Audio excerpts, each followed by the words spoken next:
So as I continue with my abortion story, because that's where it started off with, I'm basically telling y'all how I came about being a social worker from the trials and the tribulations that I've experienced in my life. So let's go back to the story a bit.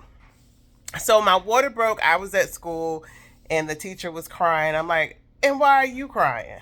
Got to the hospital and I said that I was 5 weeks, but I was actually 5 months. I was right at 26 weeks when my water broke.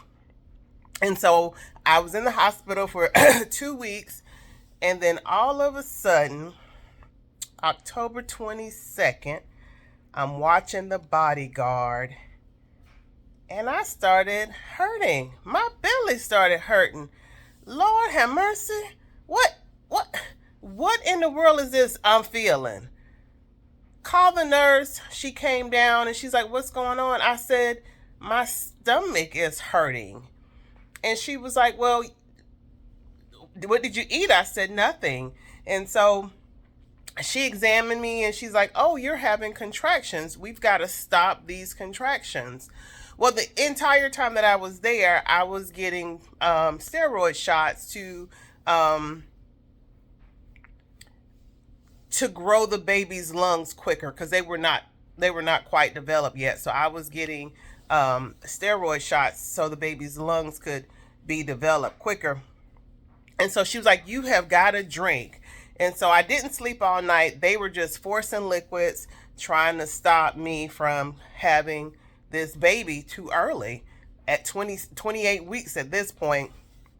So I watched The Bodyguard and I remember calling the child's father and I said, "Hey, I'm going into labor." We had a discussion previously about him signing the birth certificate.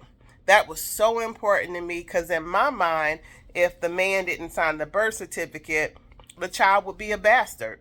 That was my mindset. And so he promised me that he would. He promised me that he would give her his last name, and I was like, "Oh my gosh!" Now that I think about it, now, dummy. So lo and behold, all day long, I'm having these contractions, and as the day progresses, they get harder and longer. As the night progresses, even more harder and stronger. So called my mom. She came, and as these contractions were getting longer and harder, I would hold my breath through each one of them. And the nurse was like, "You cannot do that. You've got to breathe through them." Well, as the day went on and the night went on, she was telling me that. I was like, "You breathe. That's what you do. You breathe. This stuff hurts." And she said, "Well, you should have thought about that when you was getting it, ma'am." I was like, "Oh my God. Oh my God." But I held my breath through every single contraction because it hurt so badly. I have never in my life, and I'm 52, have felt such horrible pain than the pain of labor.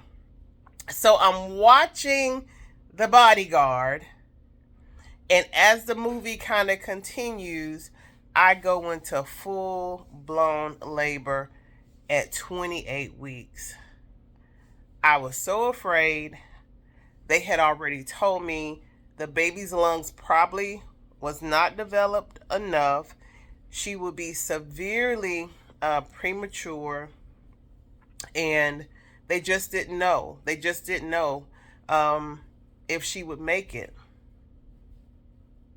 And so I knew all of that because the doctors came in every day and they talked about all the possibilities. But when I went into labor, y'all, that thing became real. That thing became real. And so at the end of that night, um, I just stopped breathing. I stopped breathing, which put the baby in fetal distress.